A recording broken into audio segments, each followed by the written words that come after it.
통합 공의 같이 봅시다. 요건 이제 가지문, 나지문이 두 개가 나오니까 같이 보면서 엮어서 읽는 방법을 좀 찾아보면 좋을 것 같아요. 둘이 어떤 연관성 때문에 같이 묶여서 나왔는지도 보면 좋겠죠. 자, 봅시다. 1문단부터 들어가 볼게요. 자, 요지문 같은 경우에는요, 중국에서 음악할 때 악이에요.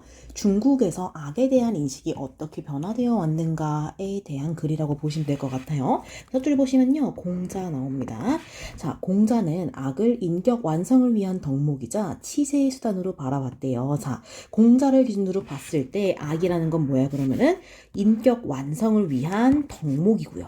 치세의 수단인 거죠. 이거 넘어갔네요. 그쵸? 그래서 인격 완성이랑 치세가 중요한 포인트가 될 겁니다. 악의 역할은 그렇게 두 가지인 거죠. 이때 치세는 정치할 때 치고요. 세상할 때 세자예요. 그러니까 세상을 다스리는 수단이라고 보시면 되겠죠. 자, 따라서 유가악론에서, 유가악론은 무슨 말이에요? 유가라는 게 뭔데? 바로 발표로 내려가 볼까요? 유가는 공자의 학풍 따위를 신봉하고 연구하는 학자나 학파래요. 그러니까 공자의 학파에서는 공자 학파의 음악에 대한 이론에서 바람직한 음악이란 기악, 노래, 춤을 모두 포괄하는 총체적인 개념이고요. 단순히 감각적 즐거움을 주는 걸 넘어서 사회적 효용까지 가져야 한대요. 그러면은 즐거움도 가져야 하고 효용도 가져야 한다라는 거죠. 자, 공자는 이러한 악의 효용에 관심을 기울이고 무슨 효용이에요? 사회적 효용, 그쵸? 악을 통해 인을 이룰 뿐만 아니라 어디에랑 연결돼요? 네, 인격 완성, 그쵸? 사회를 바람직한 방향으로 이끌고자 했다. 어디랑 연결돼요? 치세의 수단, 그쵸? 그래서 이거는 앞에 인을 이룬다는 건 인격 완성과 상관이 있는 부분이겠죠? 그러면은 사회를 바람직한 방향으로 이끈다는 거는 치세의 수단이랑 관련이 있는 부분이겠죠. 자, 악을 운운함이 종을 울리고 북을 치는 것을 말하는 것이겠는가라는 말. 그러니까 이거 서리법이죠, 사실은. 그걸 말하는 게 아니다라는 거지. 단순히 악기를 연주하는 것을 말하는 것이 아니다라는 거네요. 그렇다는 건 뭐예요? 사회적 효용을 가져야 한다라는 의미인 거죠. 그래서 요 따옴표를 다시 한번 보면요. 단순히 감각적 즐거움을 주는 것만을 말하겠는가라는 뜻이네요. 그럼 뭐가 더 들어가야 돼? 사회적 효용도 가져야 한다 라고 이야기를 하고 싶었던 거라 보시면 되겠죠. 자, 그래서 악의 역할에 대한 그의 생각이 잘 드러난대요. 공자는 고대 순임금의 악을 전범으로 삼아 악을 통해 마음을 수양하고 풍속을 순화하고자 하였대. 자, 고대 순임금이 나옵니다. 그럼 공자는 누구의 것을 따라한 거예요? 고대 순임금. 범은 모범할 때 범이겠죠. 그치? 그래서 고대 순임금의 음악에 대한 이론을 바탕으로 해서 마음을 수양하고, 다른 말로 하면 뭐예요? 인격 완성. 계속 같은 말 반복되고 있는 거예요. 그렇죠? 인격 완성. 그리고 풍속을 순화한다. 다른 말로 하면 뭐예요? 치세의 수단. 그치? 그래서 치세의 수단. 계속 지금 같은 말을 다른 말로 해서 바꿔가면서 표현을 하고 있는 거예요. 잘 보이시죠? 이렇게 다 표시해 놓을게요. 이를 사회를 바람직한 방향으로 이끌고자, 그쵸? 마음을 수양, 그리고 풍속을 수양. 다 같은 말이라고 보시면 됩니다. 자, 그렇다는 건 뭐예요? 고대 순임금의 악 역시 인격 완성과 치세의 수단으로 사용되었다라는 걸 알 수 있겠죠? 자, 하지만 이 문단부터는 하지만 나옵니다. 이거 무슨 말이에요?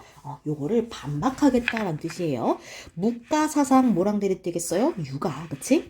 묵가사상의 창시자인 묵자는 공자를 비판했대요. 그 말은 뭐예요? 악에 반대한다라는 거겠죠.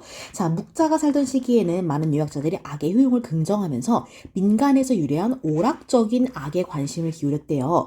이로 인해 당대의 유가 악론에 따라 기악, 노래, 춤 등으로 꾸며진 화려한 공연이 자주 행해졌대요. 자, 유가 악론 뭐예요? 아까 우리 1문단에서 언급했던 게 바로 유가 악론이죠. 자, 그가 악을 반대하는 때 그는 누구예요? 묵자죠, 묵자. 묵자가 악을 반대한 이유는 뭐예요? 소리가 즐겁지 않아서가 아니래. 그럼 그 뒤에가 더 중요하겠죠? 당대의 악이 성왕의 법도와 모든 사람의 이익에 맞지 않는다고 여겼기 때문이래. 이게 바로 뭐예요? 반대한 이유죠. 그는 선율이 너무 세세하여 사람의 감정에 과하게 영향을 미치기 때문에 멀리해야 하는 악이라고 공자가 비판했던 정나라의 일부 선율보다도, 자, 그럼 이 수식어 다 누구 거예요? 공자가 비판했던인 거야. 그치? 응. 악이라고 공자가 비판했던 정나라의 일부 선율. 자, 그럼 정나라의 일부 선율은 누가 비판했던 거예요? 공자가 비판을 했던 거죠. 그쵸? 그래서 정나라의 일부 선율을 이러한 이유로 비판을 한 사람은 바로 공자인 거예요. 근데 목자 생각엔 어때요? 공자가 비판한 그것보다도 당대 유가, 당대 공자 학파의 악이 사회에 미치는 해악이 더 크다고 봤대. 그러니까 공자한테 하는 말인 거지. 당신이 싫어했던, 비판했던 그 음악보다 당신네 음악이 더 나빠라고 얘기했던 거죠. 자, 그가 보기에 많은 백성을 동원하여 행해지는 육아의 악은 뭐예요? 많은 백성을 동원하여 행해지는 것이에요. 그치? 겉으로는 예를 잘 구하는 것 같대요. 그치? 그렇지만 감각을 만족시키는데 그치는 것, 감각 만족에 멈춘대. 그러면 어떤 거예요? 감각적 즐거움만 준다라는 거잖아요. 그치? 그래서 감각적 즐거움이라는 아까 언급되었던 것과 연결이 되겠죠. 여기 나오죠. 감각적 즐거움. 노동하는 백성을 동원하여 그들의 재물을 줄어들게 만드는 오락에 불과했대. 왜? 백성들이 노동하다 말고 이걸 해야 하니까 돈 덜 벌게 되는 거죠. 자, 이러한 입장에서 묵자는 악을 거부하고 반대하는 비악론을 전개하였대요. 누구랑 대립되겠어요? 그럼 묵자는 공자랑 대립되겠죠. 이해되시죠? 자, 그 다음 또 누가 나와요? 순자가 나옵니다. 사람이 셋이 나왔어. 그럼 셋이 나왔으면요, 서로 잘 비교하셔야 돼요. 악을 토대로 이상사회를 구현할 수 있다고 주장해요. 누구랑 비슷해요? 아까 얘기 나왔던 공자, 여기 치세의 수단이랑 비슷한 말이라고 보시면 되겠죠? 자, 그럼 요거는 뭐랑 비슷하다? 아, 보나마나 공자랑 비슷하겠네. 그렇다는 건 무슨 말이에요? 아, 묵자랑은 대립되겠네 라는 말이겠죠? 자, 역시나 뭐예요? 묵자의 주장을 반박하였다고 합니다. 그는 공자의 악론을 계승하여 예술이 도덕적 가치를 반영하고 인간의 도덕성 함양에 기여해야 한다는 입장을 가지고 있었대. 자, 예술이 뭐가 중요해요? 도덕성에 중요해. 그치? 따라서 악이 인간의 감정을 순화하여 사회의 혼란을 방지해 주므로 교육 및 교화의 수단이 될 수 있대요. 누가? 음악이. 무엇이? 또한 그는 악의 유용함에 주목하는 데서 더 나아가 악이 우주의 반영체이므로, 아, 새로운 시각이네요. 그치? 여기가 추가되는 부분이에요. 요 앞까지는 이제 공자랑 유사한데 뒤에 여기 우주의 반영체 이 부분이 공자에서 좀 추가되는 부분이라고 보시면 될 것 같습니다. 우주에 속한 인간에게 필수적이다 라고 보았대요. 이거 제가 엔터 잘못 친 거예요. 하지만 그가 악을 무조건적으로 긍정한 것은 아니래요. 아, 그럼 뭐야? 비판하는 부분도 있겠다는 거겠네. 자, 무조건적은 아니다. 그는 악이 낡은 풍속과 관습을 바꾸는 도구가 될 수 있대. 그러니까 교육 및 교화할 수 있을 거고 또 뭐 할 거래? 치세설이 될 수 있을 거래. 그렇지만 뭐가 될 수도 있대? 세상을 어지럽히는 도구가 될 수도 있대. 그러니까 뭐야? 대립되는 거죠. 이것도 될 수 있고 이것도 될 수 있다. 천사로 될 수 있고 악마로 될 수 있다. 뭐 이런 거겠죠. 좋은 악과 나쁜 악을 구분하여야 한대요. 그는 도덕을 기준으로 악을 구분해야 하는데 기준은 뭐야? 도덕이야. 내용이 도덕적이고 형식도 아름다워 사람들을 이롭게 하는 덕음이라는 걸 장려했대. 덕이 있는 음악이겠죠. 정나라의 일부 선율처럼 음란하여 덕을 해치는 이금은 뭐 해야 한다? 멀리해야 하는데 정나라 어디에 나왔던 거죠? 여기에 나왔죠. 공자가 비판했던 정나라의 일부 선율. 그치? 요거는 익음이래. 나쁜 거래. 유익한 게 아니고 나쁜 거예요. 이때 익은 주장하였대. 자, 순자는 덕음을 통해 육아의 이상적 정치인 왕도 정치, 즉 왕도 정치가 뭐예요? 덕으로 백성을 다스리는 것 둘이 같은 말이죠. 그걸 실현할 수 있다고 생각했대요. 그치? 그래서 덕음, 악 중에서도 뭐가 좋은 거야? 덕음만 좋은 거예요. 이금은 구분해서 나쁜 것. 이거 다시 말하면 뭐예요? 세상을 어지럽히는 도구가 된다는 거예요. 그쵸? 이 의미는 이거죠. 요거를 좀 조심해야 한다라고 볼 수 있겠네요. 그쵸? 그래서 공자는 누구 걸 따왔어? 고대 순임금의 악을 가져왔고요. 이런 공자와 대립하는 건 누구예요? 묵자고. 이런 묵자와 대립하는 건 누구야? 순자. 그렇다는 거. 순자는 공자의 악론을 토대로 해서 이야기했다는 거. 그러면서 또 뭘 추가해요? 요런 내용. 무조건적으로 긍정한 건 아니다. 그래서 덕음과 이금으로 나누는 것까지 보시면 될 것 같습니다. 이렇게 한번 가지문 정리할 거고요. 바로 나지문으로 넘어가 볼게요. 자, 나지문 보시면 요거는 이제 조선으로 넘어갑니다. 우리 앞에는 중국에 대한 이야기였죠. 그래서 이 뒷부분은 조선, 우리나라에 대한 얘기인 겁니다. 잘 볼게요. 자, 조선의 태조는 악을 바로 정하는 것이 건국의 바탕이래. 그럼 뭐가 중요해? 악이 중요해. 이게 건국의 바탕이래요. 자, 유가의 악론에서 바라보는 악을 기준으로 삼아 궁중의례에서 사용할 악을 편성하였대. 아, 그럼 태조는 누굴 따르는 거예요? 공자, 그치? 자, 또한 그는 자신의 행위를 정당화하는 악장을 만들어 뭐 신도가 이런 거겠죠. 조선 건국의 당위성을 드러냈대요. 그러니까 여러모로 통치 수단으로 쓴 거야, 이것도. 그치? 그러니까 육아의 악론 중에서도 뭐야, 여기는 치세론과 관련이 있는 부분이겠죠, 아무래도. 그쵸? 태종도 악을 통해 왕도 정치를 실행할 수 있다고 보았대. 태종은 누구야? 태조의 아들이죠. 이방원이죠. 자, 왕도 정치 우리 아까 뭐라 그랬어요? 하나 넘어오면 나오죠. 왕도 정치는 뭐예요? 덕으로 백성을 다스리는 거야. 그치? 그럼 이들은 다 뭐예요? 육아의 악론 중에서 뭘 가져온 거야? 치세의 수단을 가져온 거예요.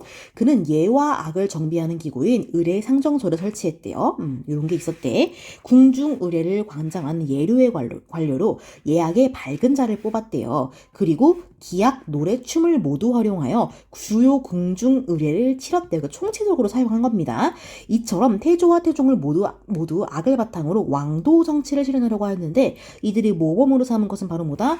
중국에서 궁중 의례에 사용하던 악이라는 게 바로 모범이었다는 거죠. 자, 악의 중요성을 마찬가지로 누구도 인식해? 태종 다음에 왕이 된 세종도 인식을 해요. 그래서 악을 정비했대. 그래서 신제 악을 만들었대요. 발전한 거죠. 하지만 그는 이거 악을 정비하는 거에서 멈추지 않아. 그리고 뭘 만들려고 해? 조선풍의 악을 만들려고 해요. 그는 악의 법도가 중국에서 확정되지 못하였다는 점을 근거로, 그러니까 악이라는 게 중국 거잖아요. 그치? 근데 이상하게 이 법도가 중국에서도 확정이 되지 않은 거예요. 그러니까 중국에서도 확정하지 않은 걸 우리가 무슨 수로 이렇게 따르냐라고 얘기를 한 거죠. 그래서 무비판적으로 존중하고 존경하고 숭배하는 거겠죠. 그런 걸 비판했대요. 그리고 제사의 대상인 선조들이 주로 들었던 악은 민간에서 사용되는 악인 향악이므로 궁중의 제례에서 향악의 사용을 확대하고자 하였대요. 이는 외래악, 다시 말해서 뭐예요? 악 같은 거죠. 무분별한 수용으로 인한 악의 회기라. 악이죠. 악으로 인한 거. 그에 대한 우려와 중화주의에 매몰되지 않고 주체적인 악을 세우고자 했대. 그래서 뭘 했대? 악을 좀 멀리하고 향악을 가까이 하자라고 한 거였죠. 그래서 악은 누구 거? 중국 거. 향악은 누구 거? 우리 거. 누가? 제사의 대상인 선조들이 듣던 게 바로 향악이니까요. 그쵸? 그는 자주적인 악이 악보다, 다시 말해서 뭐야? 향악이지. 자주적인 악보다 인심과 풍속에 미치는 효용이 더 크다고 여기고, 이러한 악을 통해, 다시 말해서 무슨 악? 향악을 통해 왕도 정치를 실현할 수 있었대. 계속해서 뭘 얘기하고 있는 거야? 향악, 자주적인 악의 중요성을 이야기하고 있는 거죠. 자, 이러한 입장의 세종은 향악의 성격을 띈 조선풍의 신악을 상제했대요. 아, 그렇구나. 향악에서 뭘로 발전된 거예요? 신악이라는 걸로 발전이 된 거예요. 이는 신제악과 형식 내용이 완연히 다르대. 신제악은 누구 거였어? 악에서 정비한 거였잖아요. 그러니까 이건 사실은 중국 거를 정비했다라고 보시면 돼요. 근데 신학은 뭐예요? 향악, 즉 우리 걸 정비한 거죠. 그러니까 완연히 다르다는 게 의미하는 건 뭐예요? 주체적이다라는 뜻이에요. 그쵸? 우리 것이란 뜻이에요. 자, 신학의 선포는 주체적인 악의 선언뿐만 아니라 의례와 악의 관계가 완전히 역전됨을 의미한대요. 이게 무슨 말이냐? 자, 세종 이전, 그러니까 태조 이럴 때 의례의 절차에 맞추어 악을 사용했대. 누가 먼저? 의례가 먼저예요. 근데 세종이 신학의 사용을 천명하면서 의례의 절차를 신학에 맞춰했대. 그럼 누가 먼저? 신학이 먼저. 그러니까 관계가 역전되는 거죠. 이제 신학이 먼저인 거야, 의례보다. 하지만 의례의 절차와 악을 조응시키는 것은 오랜 조정이 필요해서 세종 때에는 사용하지를 못했대요. 그럼 누구 때 사용됐는지 나오겠죠? 자, 세조입니다. 이름 비슷한 사람끼리 가네, 그치? 세조는 자주적인 악을 통해 왕도 정치를 실행하고자 한 세종의 뜻을 이루고자 노력하였대요. 그럼 얘가 뭘 했겠어요? 그치? 신악을 의례에 사용하려고 했겠죠? 그는 악의 요체는 인심을 선량하게 하는 데 있다고 보고 악을 통해 풍속을 개량하려고 했대요. 다들 비슷한 말 하네요, 그치? 그는 궁중 의례에 사용되는 악에 많은 관심을 가져서 궁중 의례를 관장하는 관서의 관리를 임명할 때도 음률에 대한 이해도를 고려했대. 비슷한 거 누가 했어? 태종이 했죠. 그치? 여기 예학의 밝은 자를 뽑았다. 궁중 의례를 관장하는 예조의 관료로 예학의 밝은 자를 뽑았다. 굉장히 유사하죠. 둘의 행동이 지금. 자, 그래요. 또한 악이 다른 악과 구별되는 특별한 악이 아니래. 그럼 뭐야? 물론 중국 거 특별하지 않아라고 얘기한 거죠. 그래서 악을 관장하는 관청과 향악을 관장하는 관청을 통합했대요. 그는 제위 중 신에게 제사를 지내는 원구제에 신악을 사용하였대. 오, 그래요. 그러니까 하늘 제사를 지낼 때 뭘 사용했다는 거야? 이제 우리 걸 사용했다는 거예요. 그쵸? 이는 하늘과 땅에 제사를 지낼 때 향악을 쓰지 않는다는 전대의 전통을 깼대. 이제 향악 어떻게 된 거야? 하늘과 땅 제사를 진짜 가장 중요할 때죠. 가장 중요한 제사에도 이걸 쓰겠다라는 겁니다. 그는 제사를 마친 후 선왕의 뜻이 드디어 이루어졌다. 누구의 뜻? 세종의 뜻이겠죠. 기뻐했대요. 이러한 경향은 후대에도 확대되어 제례에서의 향악 사용이 점차 늘어났대. 점점 더 뭐의 비중이 커져? 주체적인 향악의 비중이 커진다라는 거죠. 이처럼 악을 바탕으로 왕도 정치를 실현하려 했던 좁은 지배층의 왕들의 노력은 중국의 악을 계승 또는 극복하는 방향으로 다양하게 전개했대. 그래서 뭐 태조와 태종처럼 계승해서 사용하거나 악을, 그쵸? 아니면 세조와 세종처럼 극복해서 향악을 사용하거나 뭐 그렇게 되는 거겠죠. 그래서 이 정도로 한번 정리를 해볼 겁니다. 그래서 이게 나온 이유는 뭐겠어요? 그쵸? 동양에서의 음악에 대한 이론이 어떻게 전개되었는지를 보는 거고, 그래서 앞에서는 뭘 얘기해요? 중국에서의 이론을 얘기하는 거죠. 철학자 3명을 데려와가지고, 그쵸? 그리고 이를 바탕으로 뭘 얘기해? 조선에서는 이런 중국의 악을 어떻게 받아들였냐를 얘기하는 거죠. 그래서 우리나라 조선의 주체적인 악인 향악과 신학까지 나가게 된다라고 보시면 될 것 같습니다. 그래서 이렇게 한번 정리를 해볼게요. 어렵지는 않지만 내용을 잘 정리해 주시는 게 좋을 것 같아요.